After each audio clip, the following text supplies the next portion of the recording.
पिछले कुछ समय तो कोविड महामारी के दौरान और हुण किसानां दे संघर्ष नूं लैके आर्थिक तौर ते पंजाब बहुत वड्डे पद्धर दे उत्ते पहले ही नुकसान हो चुका वा। इंडस्ट्री नूं भी हो चुका वा, एग्रीकल्चर नूं हो चुका वा। विधान सभा चों असीं मते पास कर दित्ते।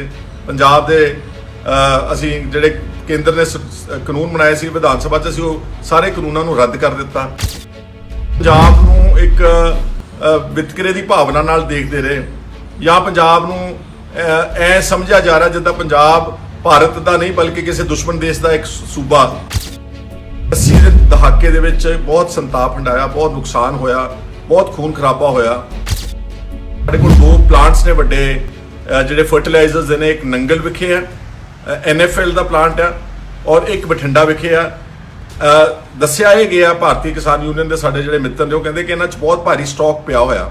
ਇਹ ਵੀ ਸਟਾਕ ਸਰਕਾਰ ਜਿਹੜੀ ਰਿਲੀਜ਼ ਨਹੀਂ ਕਰ ਰਹੀ ਔਰ ਉਹਦਾ ਅਸਰ ਇਹ ਪੈ ਰਿਹਾ ਕਿ ਜਿਹੜੀ 270 ਰੁਪਏ ਨੂੰ ਬੋਰਾ ਸੀ ਯੂਰੀਆ ਦਾ, ਉਹ ਅੱਜ 450 ਰੁਪਏ ਨੂੰ ਪੰਜਾਬ ਦੇ ਵਿੱਚ ਬਲੈਕ ਵਿੱਚ, ਕਾਲਾ ਬਾਜ਼ਾਰੀ ਵਿੱਚ ਪੰਜਾਬ ਦੇ ਵਿੱਚ ਕਿਸਾਨਾਂ ਤੱਕ ਪਹੁੰਚ ਰਿਹਾ। ਦੋਸਤੋ, ਅੱਜ ਆਪਾਂ ਚਰਚਾ ਕਰਦੇ ਹਾਂ ਜਿਹੜੀ ਇਸ ਵਕਤ ਕਿਸਾਨਾਂ ਨੂੰ ਬਹੁਤ ਭਾਰੀ ਕਮੀ ਆ ਰਹੀ ਹੈ ਯੂਰੀਆ ਖਾਦ ਦੀ। ਆਪਾਂ ਸਾਰੇ ਜਾਣਦੇ ਹਾਂ ਕਿ ਕਣਕ ਦੀ ਜਿਹੜੀ ਬਿਜਾਈ ਆ ਉਹ ਬੜੇ ਜ਼ੋਰਾਂ ਤੇ ਆ ਪੰਜਾਬ ਦੇ ਵਿੱਚ ਔਰ ਯੂਰੀਆ ਉਹਦਾ ਇੱਕ ਬਹੁਤ ਇੰਪੋਰਟੈਂਟ ਇਨਪੁਟ ਆ।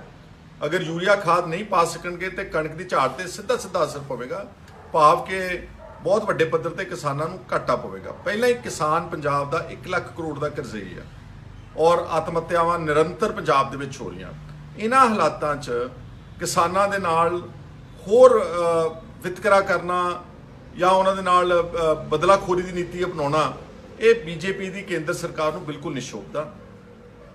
किसान पिछले 2-3 ਮਹੀਨਿਆਂ ਤੋਂ ਬਿਲਕੁਲ ਸ਼ਾਂਤਮਈ ਢੰਗ ਦੇ ਨਾਲ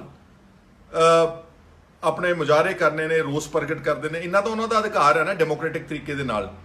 ਤੇ ਸਾਡੇ ਦੇਸ਼ ਦੀ ਸਰਕਾਰ ਨੇ ਪਿਛਲੇ 2-3 ਮਹੀਨਿਆਂ ਤੋਂ ਇਹ ਵੀ ਮੁਨਾਸਬ ਨਹੀਂ ਸਮਝਿਆ ਕਿ ਇਹਨਾਂ ਦੀਆਂ ਕੋਈ ਵਾਜਬ ਗੱਲਾਂ ਨੂੰ ਅਸੀਂ ਮੰਨ ਲਈਏ, ਕੁਝ ਉਹਨਾਂ ਨਾਲ ਵਾਅਦਾ ਕਰ ਲਈਏ, ਕੁਝ ਅਸੀਂ ਕਿਸਾਨੀ ਦੀ ਹਾਲਾਤ ਨੂੰ ਵੈਸੇ ਪੰਜਾਬ ਤੇ ਹਰਿਆਣੇ ਦੇ ਵਿੱਚ ਸੁਧਾਰਨ ਦੀ ਕੋਸ਼ਿਸ਼ ਕਰੀਏ। ਉਲਟਾ ਪਿਛਲੇ ਕੁਝ ਸਮੇਂ ਤੋਂ BJP ਦੀ ਕੇਂਦਰ ਸਰਕਾਰ ਨੇ ਸਾਰੀਆਂ ਜਿਹੜੀਆਂ ਐਸੈਂਸ਼ੀਅਲ ਕਮੋਡਿਟੀਜ਼ ਪੰਜਾਬ ਵਿੱਚ ਆਉਣੀਆਂ ਸੀ, ਚਾਹੇ ਉਹ ਖਾਦ ਹੈ, ਚਾਹੇ ਉਹ ਕੋਲਾ ਹੈ, ਚਾਹੇ ਉਹ ਰੋਜ਼ਮਰਾ ਇੰਡਸਟਰੀ ਦੀ ਜਿਹੜੀ ਮੈਨੂਫੈਕਚਰਿੰਗ ਵਾਸਤੇ ਰॉ ਮਟੀਰੀਅਲ ਆਉਣਾ ਬਾਹਰੋਂ, ਉਹ ਸਾਰੀਆਂ ਟ੍ਰੇਨਸ ਬੰਦ ਕੀਤੀਆਂ। ਔਰ ਕਿਸਾਨ ਜਥੇਬੰਦੀਆਂ ਨੇ ਇੱਕ ਵਾਰ ਨਹੀਂ ਕਈ ਵਾਰ ਇਹ ਯਕੀਨ ਦਿਵਾਇਆ ਵਾ ਕਿ ਅਸੀਂ ਹਰ ਕਿਸਮ ਦੀ ਜਿਹੜੀ ਰੇਲ ਟਰੈਕ ਉਸ ਨੂੰ ਖਾਲੀ ਕਰ ਦਿੱਤਾ ਵਾ, ਸਟੇਸ਼ਨਾਂ ਤੋਂ ਉੱਠ ਚੁੱਕੇ ਨੇ। ਔਰ ਜਿਹੜੀਆਂ BJP ਦੀ ਮਿਨਿਸਟਰਸ ਨਾਲ ਪਿਛਲੇ ਦਿਨੀ ਦਿੱਲੀ ਮੀਟਿੰਗ ਹੋਈ, ਉਹਦੇ 'ਚ ਵੀ ਉਹਨਾਂ ਨੂੰ ਯਕੀਨ ਦਿਵਾਇਆ ਕਿ ਅਸੀਂ ਕਿਸੇ ਤਰ੍ਹਾਂ ਦਾ ਵਿਘਨ ਨਹੀਂ ਪਾਵਾਂਗੇ। ਤੁਸੀਂ ਘੱਟੋ ਘੱਟ ਜਿਹੜਾ ਜ਼ਰੂਰੀ ਸਮਾਨ ਹੈ, ਕਿਉਂਕਿ ਪੰਜਾਬ ਦੇ ਜ਼ਰੀਏ ਹੋ ਕੇ ਜੰਮੂ ਕਸ਼ਮੀਰ ਨੂੰ ਜਿਹੜੇ ਸਾਡੇ ਜਵਾਨ ਫੌਜੀ ਬੈਠੇ ਨੇ ਬਾਰਡਰਾਂ ਦੇ ਉੱਤੇ, ਬਹੁਤ ਠੰਡ ਦੀ ਰੁੱਤ ਚੱਲ ਰਹੀ ਆ, ਇਹ ਸਾਰੀ ਸਮੱਗਰੀ ਉਹਨਾਂ ਨੂੰ ਵੀ ਲੋੜ ਆ। ਲੇਕਿਨ BJP ਦੀ ਸਰਕਾਰ ਟਸ ਤੋਂ ਮਸ ਨਹੀਂ ਹੋ ਰਹੀ। ਅੱਜ ਚੰਡੀਗੜ੍ਹ ਉਹਨਾਂ ਦੀ ਇੱਕ ਹੋਰ ਬੈਠਕ ਹੋਣ ਜਾ ਰਹੀ ਹੈ। ਅਸੀਂ ਇਹੀ ਉਮੀਦ ਕਰਦੇ ਹਾਂ ਕਿ BJP ਤਰਕ ਦੇਖੇਗੀ। ਕਿਸਾਨਾਂ ਦੇ ਇਸ ਵਕਤ ਜਿਹੜੇ ਆਰਥਿਕ ਹਾਲਾਤ ਨੇ ਸਾਰੇ ਦੇਸ਼ ਦੇ ਔਰ ਖਾਸ ਤੌਰ ਤੇ ਪੰਜਾਬ ਦੇ, ਉਹਨਾਂ ਨੂੰ ਮੱਦੇਨਜ਼ਰ ਰੱਖ ਕੇ ਉਹਨਾਂ ਦੀ ਜਿਹੜੀਆਂ ਬਹੁਤ ਵਾਜਬ, ਬਹੁਤ ਲੈਜੀਟੀਮੇਟ ਡਿਮਾਂਡਸ ਨੇ ਪੰਜਾਬ ਦੇ ਕਿਸਾਨਾਂ ਦੀਆਂ, ਉਹਨਾਂ ਨੂੰ ਮੰਨ ਕੇ ਤੇ ਉਹਨਾਂ ਦੇ ਨਾਲ ਫੈਸਲਾ ਕਰਕੇ ਤੇ ਲੋਕ ਪੰਜਾਬ ਦੇ ਵਿੱਚ ਮੁੜ ਨਾਰਮਲ ਲਾਈਫ ਜਿਹੜੀ ਸ਼ੁਰੂ ਕੀਤੀ ਜਾ ਸਕਦੀ, ਉਹਦੇ 'ਚ ਮਦਦ ਕਰੇਗੀ। ਪੰਜਾਬ ਪਹਿਲਾਂ ਹੀ ਪਿਛਲੇ ਕੁਝ ਸਮੇਂ ਤੋਂ ਕੋਵਿਡ ਮਹਾਮਾਰੀ ਦੇ ਦੌਰਾਨ ਔਰ ਹੁਣ ਕਿਸਾਨਾਂ ਦੇ ਸੰਘਰਸ਼ ਨੂੰ ਲੈ ਕੇ ਆਰਥਿਕ ਤੌਰ ਤੇ ਪੰਜਾਬ ਬਹੁਤ ਵੱਡੇ ਪੱਧਰ ਦੇ ਉੱਤੇ ਪਹਿਲੇ ਹੀ ਨੁਕਸਾਨ ਹੋ ਚੁੱਕਾ, ਇੰਡਸਟਰੀ ਨੂੰ ਵੀ ਹੋ ਚੁੱਕਾ ਵਾ, ਐਗਰੀਕਲਚਰ ਨੂੰ ਹੋ ਚੁੱਕਾ ਵਾ। ਔਰ ਜਿਹੜਾ ਸਾਡਾ ਹੱਕੀ ਪੈਸੇ ਨੇ ਪੰਜਾਬ ਦੇ, ਚਾਹੇ ਉਹ 10,000 ਕਰੋੜ ਰੁਪਇਆ GST ਦਾ ਜਿਹੜਾ ਕੇਂਦਰ ਦੀ ਸਰਕਾਰ ਨੇ ਰੋਕਿਆ ਹੋਇਆ ਜਾਣਬੁੱਝ ਕੇ, ਸਾਡਾ ਰੂਰਲ ਡਿਵੈਲਪਮੈਂਟ ਫੰਡ ਰੋਕ ਦਿੱਤਾ ਵਾ। ਔਰ ਇਸ ਤਰ੍ਹਾਂ ਨਾਲ ਜੋ ਸਾਡੇ ਇੰਪੋਰਟੈਂਟ ਜੋ ਸਾਡਾ ਇੱਕ ਅਧਿਕਾਰ ਬਣਦਾ ਪੰਜਾਬ ਦਾ, ਕਿਉਂਕਿ ਅਕਸਰ ਪੰਜਾਬ ਵੀ ਤਾਂ ਇਸ ਦੇਸ਼ ਦਾ ਹਿੱਸਾ ਵਾ, ਉਹ ਵੀ ਹਰ ਕਿਸਮ ਦਾ ਵਿਅਕਤੀ ਜਿਹੜਾ ਹਰ ਕਿਸਮ ਦਾ ਟੈਕਸ ਅਦਾ ਕਰ ਰਿਹਾ ਵਾ। ਸਾਡੇ ਪੈਸੇ ਕੇਂਦਰ ਕੋਲ ਜਾਂਦੇ ਨੇ, ਉਹ ਉਸੇ ਹੀ ਪੈਸੇ ਨਾਲ ਇਹ ਸਾਰਾ ਪੰਜਾਬ ਜਾਂ ਹੋਰ ਸੂਬੇ ਜਿਹੜੇ ਚਲਾਏ ਜਾਂਦੇ ਨੇ। ਇਸ ਲਈ ਜਿਹੜਾ ਰਵੱਈਆ ਅਖਤਿਆਰ ਕੀਤਾ ਹੈ BJP ਨੇ, ਉਹ ਮੈਂ ਸਮਝਦਾ ਕਿ ਇੱਕ ਗੈਰ ਵਾਜਬ ਵੀ ਆ ਤੇ ਤਾਨਾਸ਼ਾਹ ਵਾਲਾ ਰਵੱਈਆ, ਉਹ ਕੋਈ ਜਮਹੂਰੀਅਤ ਵਾਲਾ ਰਵੱਈਆ ਨਹੀਂ, ਕਿਉਂਕਿ ਜਮਹੂਰੀਅਤ ਦਾ ਤਾਂ ਸਾਦਾ ਜਿਹਾ ਅਸੂਲ ਆ ਕਿ ਸਰਕਾਰਾਂ ਉਹ ਕਾਨੂੰਨ ਬਣਾਉਣਗੀਆਂ ਜਿਹੜੇ ਕਾਨੂੰਨ ਆਮ ਜਨਤਾ ਨੂੰ, ਆਮ ਲੋਕਾਂ ਨੂੰ ਪ੍ਰਵਾਨ ਹੋਣਗੇ। ਤੇ ਪੰਜਾਬ ਦੇ ਲੋਕ 3 ਕਰੋੜ ਆਬਾਦੀ ਆਪਣੇ ਜਜ਼ਬਾਤਾਂ ਦੀ ਤਰਜਮਾਨੀ ਪੰਜਾਬ ਵਿਧਾਨ ਸਭਾ ਵਿੱਚ ਕਰ ਚੁੱਕੀ ਹੈ। ਵਿਧਾਨ ਸਭਾ 'ਚੋਂ ਅਸੀਂ ਮਤੇ ਪਾਸ ਕਰ ਦਿੱਤੇ। ਪੰਜਾਬ ਦੇ ਅਸੀਂ ਜਿਹੜੇ ਕੇਂਦਰ ਨੇ ਕਾਨੂੰਨ ਬਣਾਏ ਸੀ ਵਿਧਾਨ ਸਭਾ 'ਚ, ਅਸੀਂ ਉਹ ਸਾਰੇ ਕਾਨੂੰਨਾਂ ਨੂੰ ਰੱਦ ਕਰ ਦਿੱਤਾ। ਔਰ ਇਹਦੇ ਬਾਵਜੂਦ ਔਰ ਕਿਸਾਨ ਬੜੇ ਅਰਸੇ ਤੋਂ ਧਰਨਿਆਂ ਮੁਜ਼ਾਹਰਿਆਂ ਤੇ ਬੈਠੇ ਹੋਏ ਨੇ, ਭੁੱਖੇ ਨੇ ਤੇ ਆਏ ਨੇ, ਘਰੋਂ ਬੇਘਰ ਸਾਰਾ ਕੰਮ ਛੱਡ ਕੇ ਬੈਠੇ ਨੇ। ਔਰ ਮੈਂ ਸਮਝਦਾ, ਮੈਂ ਦਾਤ ਦਿੰਦਾ ਇਸ ਕਿਸਾਨਾਂ ਦੀ ਜਥੇਬੰਦੀਆਂ ਨੂੰ ਕਿ ਉਹਨਾਂ ਨੇ ਸਾਰਾ ਜਿਹੜਾ ਇਸ ਵਕਤ ਤੱਕ ਜਿਹੜੇ ਡੈਮੋਨਸਟ੍ਰੇਸ਼ਨ ਆ ਜਾਂ ਜਿਹੜੇ ਪ੍ਰੋਟੈਸਟ ਹੈਗੇ ਸਾਰੇ ਬਿਲਕੁਲ ਪੀਸਫੁਲ ਰੱਖੇ ਨੇ।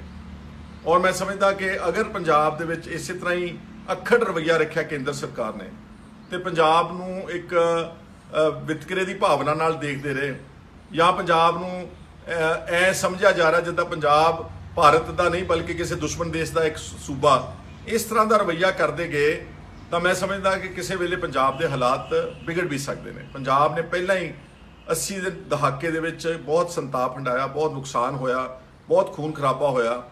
ਔਰ ਜਦੋਂ ਸਰਕਾਰਾਂ ਕੋਈ ਜਿਹੜੀਆਂ ਆਮ ਜਨਤਾ ਦੀਆਂ ਭਾਵਨਾਵਾਂ ਦੇ ਅਨੁਕੂਲ ਕੰਮ ਨਹੀਂ ਕਰਦੀਆਂ ਤਾਂ ਜਿਹੜਾ ਇਹ ਐਲੀਮੈਂਟ ਹੁੰਦਾ ਜਿਹੜਾ ਉਸ ਵਕਤ ਦਾ ਫਾਇਦਾ ਉਠਾ ਕੇ ਕਿਸੇ ਵੀ ਤਰੀਕੇ ਨਾਲ ਵਾਇਲੈਂਸ ਇੰਟਰੋਡਿਊਸ ਕਰ ਸਕਦਾ, ਕਿਸੇ ਤਰ੍ਹਾਂ ਮਾਰ ਧਾੜ ਕਰ ਸਕਦਾ, ਸਰਕਾਰ ਉਹਨਾਂ ਨੂੰ ਮੌਕਾ ਦੇ ਰਹੀ ਹੈ। ਔਰ ਮੈਂ ਸਮਝਦਾ ਕਿ ਜੇ ਪੰਜਾਬ ਦੇ ਕਿਸੇ ਤਰ੍ਹਾਂ ਦੇ ਹਾਲਾਤ ਵਿਗੜੇ ਉਹਦੇ ਲਈ ਸਿੱਧੀ ਬੀਜੇਪੀ ਦੀ ਸਰਕਾਰ ਜਿਹੜੀ ਉਹ ਆਪ ਜ਼ਿੰਮੇਵਾਰ ਹੋਵੇਗੀ। ਇਸ ਲਈ ਸਾਡੀ ਮੰਗ ਹੈ ਕਿ ਜਿਹੜੀ ਯੂਰੀਆ ਹੈ, ਔਰ ਸਾਡੇ ਕੋਲ 2 ਪਲਾਂਟਸ ਨੇ ਵੱਡੇ ਜਿਹੜੇ ਫਰਟੀਲਾਈਜ਼ਰਸ ਦੇ ਨੇ, ਇੱਕ ਨੰਗਲ ਵਿਖੇ ਹੈ NFL ਦਾ ਪਲਾਂਟ ਹੈ ਔਰ ਇੱਕ ਬਠਿੰਡਾ ਵਿਖੇ ਆ। ਦੱਸਿਆ ਇਹ ਗਿਆ ਭਾਰਤੀ ਕਿਸਾਨ ਯੂਨੀਅਨ ਦੇ ਸਾਡੇ ਜਿਹੜੇ ਮਿੱਤਰ ਨੇ, ਉਹ ਕਹਿੰਦੇ ਕਿ ਇਹਨਾਂ 'ਚ ਬਹੁਤ ਭਾਰੀ ਸਟਾਕ ਪਿਆ ਹੋਇਆ। ਇਹ ਵੀ ਸਟਾਕ ਸਰਕਾਰ ਜਿਹੜੀ ਰਿਲੀਜ਼ ਨਹੀਂ ਕਰ ਰਹੀ ਔਰ ਉਹਦਾ ਅਸਰ ਇਹ ਪੈ ਰਿਹਾ ਕਿ ਜਿਹੜੀ 270 ਰੁਪਏ ਨੂੰ ਬੋਰਾ ਸੀ ਯੂਰੀਆ ਦਾ, ਉਹ ਅੱਜ 450 ਰੁਪਏ ਨੂੰ ਪੰਜਾਬ ਦੇ ਵਿੱਚ ਬਲੈਕ ਵਿੱਚ, ਕਾਲਾ ਬਾਜ਼ਾਰੀ ਵਿੱਚ ਪੰਜਾਬ ਦੇ ਵਿੱਚ ਕਿਸਾਨਾਂ ਤੱਕ ਪਹੁੰਚ ਰਿਹਾ।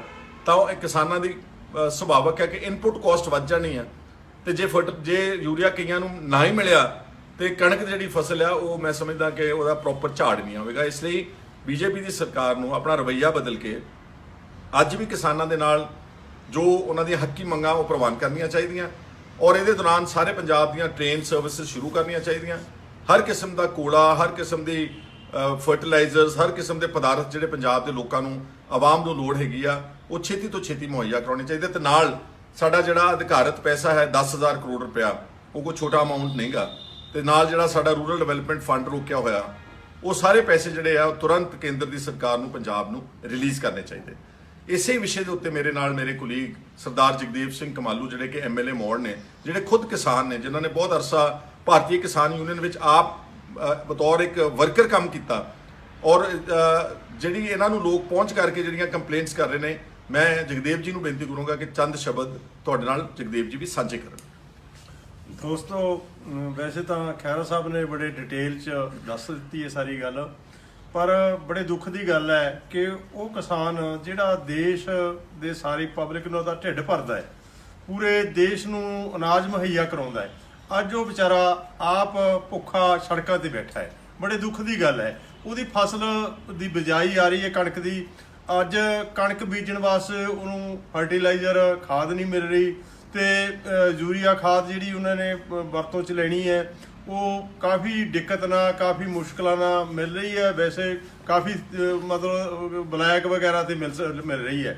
ਬੜੇ ਦੁੱਖ ਦੀ ਗੱਲ ਹੈ। ਪਹਿਲੀ ਗੱਲ ਤਾਂ ਇਹ ਕਿ ਸੈਂਟਰ ਸਰਕਾਰ ਨੂੰ, ਭਾਜਪਾ ਦੀ ਸਰਕਾਰ ਨੂੰ ਹੀ ਚਾਹੀਦਾ ਹੈ ਕਿ ਉਹ ਕਿਸਾਨਾਂ ਦੀ ਇਸ ਮੁਸ਼ਕਲ ਨੂੰ ਦੇਖਦੇ ਹੋਏ ਫਰਟੀਲਾਈਜ਼ਰ, ਕੋਲਾ, ਜਿਵੇਂ ਕਿ ਮੋਟਰਾਂ ਦੇ ਤਾਂ ਪੰਜਾਬ ਦਾ ਤਕਰੀਬਨ 37-38% ਰਕਬਾ ਜਿਹੜਾ ਉਹ ਮੋਟਰਾਂ ਰਾਹੀਂ ਸਿੰਜਿਆ ਜਾਂਦਾ ਹੈ, ਧਰਤੀ ਹੇਠਲੇ ਪਾਣੀ ਰਾਹੀਂ।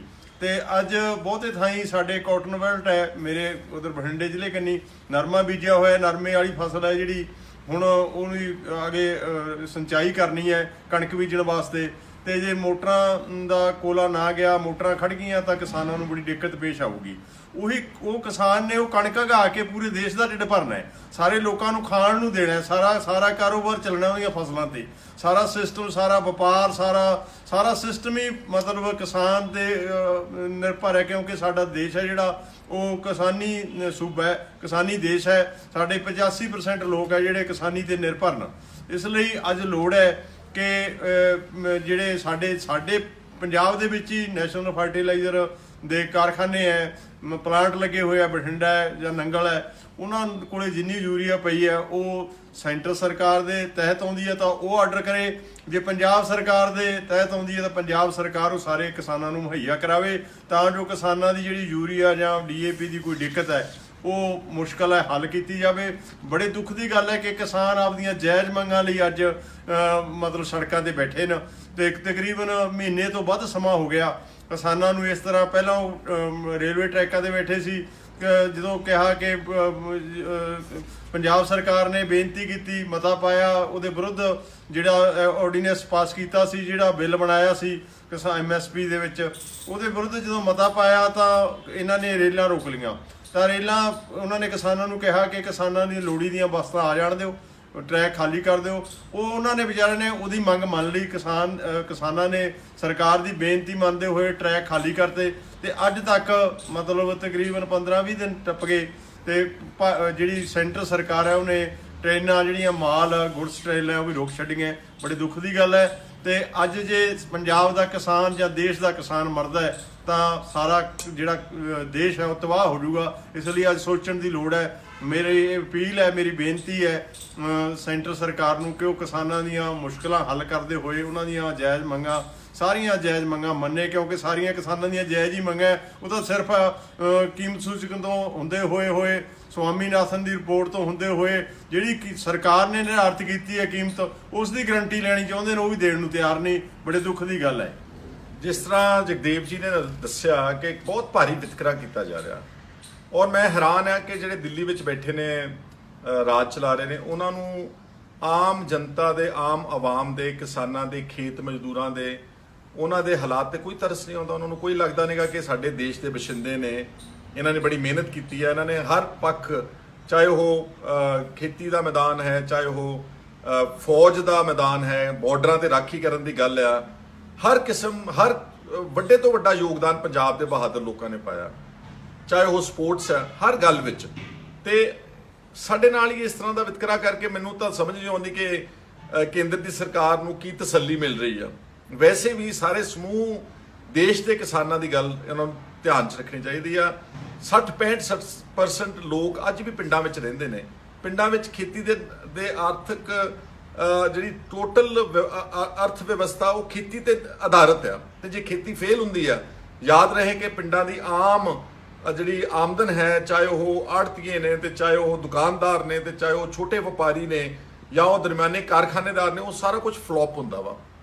ਔਰ ਜਿਹੜਾ ਜਗਦੇਵ ਜੀ ਨੇ ਕਿਹਾ ਕਿ ਅਸੀਂ ਤਾਂ ਇਹ ਉਮੀਦ ਕਰਦੇ ਸੀਗੇ ਕਿ ਨਵੀਂ ਸਰਕਾਰ ਬਣੀ ਹੈ ਬੀਜੇਪੀ ਦੀ 2019 ਚ ਦੋਹਰੀ ਵਾਰੀ, ਇਹ ਸਵਾਮੀਨਾਥਨ ਕਮੇਟੀ ਦੀ ਰਿਪੋਰਟ ਨੂੰ ਲਾਗੂ ਕਰਨਗੇ। ਔਰ ਉਹਨਾਂ ਨੇ ਆਪਣੇ ਚੋਣ ਮੈਨੀਫੈਸਟੋ ਵਿੱਚ ਇਹ ਗੱਲ ਜ਼ਿਕਰ ਕੀਤੀ ਹੋਈ ਹੈ। ਔਰ ਜਿਹੜਾ ਸਵਾਮੀਨਾਥਨ ਕਮੇਟੀ ਦੀ ਰਿਪੋਰਟ ਦੀ ਰეკਮੈਂਡੇਸ਼ਨ ਹੈ, ਉਹਦਾ ਸਭ ਤੋਂ ਇੰਪੋਰਟੈਂਟ ਪੁਆਇੰਟ ਇਹੀ ਹੈ ਕਿ ਜਿੰਨੀ ਵੀ ਖੇਤੀ ਦੀ ਲਾਗਤ ਆਉਂਦੀ ਉਹ ਸਾਰੀ ਕੈਲਕੂਲੇਟ ਕਰਕੇ ਤੇ MSP ਜਿਹੜੀ ਹੈ ਉਹ 1.5 ਗੁਣਾ ਦਿੱਤੀ ਜਾਵੇਗੀ ਕਿਸਾਨਾਂ ਨੂੰ। ਅੱਜ ਅਗਰ ਕਣਕ ਦੀ ਸਵਾਮੀਨਾਥਨ ਕਮੇਟੀ ਫਾਰਮੂਲੇ ਦੇ ਹਿਸਾਬ ਦੇ ਨਾਲ ਕੈਲਕੂਲੇਸ਼ਨ ਕੀਤੀ ਜਾਵੇ ਤਾਂ ਕਣਕ ਦਾ ਭਾਅ 7000 ਰੁਪਏ ਕੁਇੰਟਲ ਚਾਹੀਦਾ ਸਵਾਮੀਨਾਥਨ ਕਮੇਟੀ ਦੀ ਰਿਪੋਰਟ ਦੇ ਹਿਸਾਬ ਦੇ ਨਾਲ, ਪਰ ਮਿਲ ਕਿੰਨਾ ਰਿਹਾ ਵਾ 1900-2000 ਰੁਪਇਆ।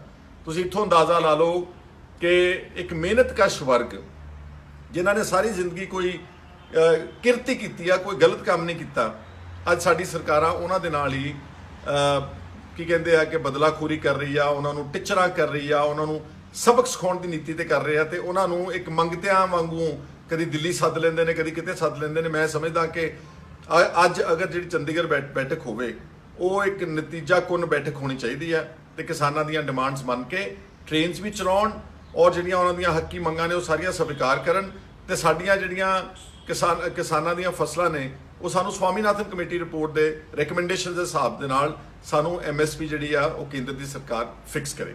ਅੱਜ ਦਾ ਇਹ ਸਾਡਾ ਵਿਚਾਰ ਸੀਗਾ। ਤੁਹਾਡਾ ਸਾਰਿਆਂ ਦਾ ਬਹੁਤ ਬਹੁਤ ਸ਼ੁਕਰੀਆ, ਧੰਨਵਾਦ ਜੀ। E5 ਚੈਨਲ ਪੰਜਾਬੀ ਹੁਣੇ ਸਬਸਕ੍ਰਾਈਬ ਕਰੋ, ਬੈਲ ਆਈਕਨ ਤੇ ਕਲਿੱਕ ਕਰੋ।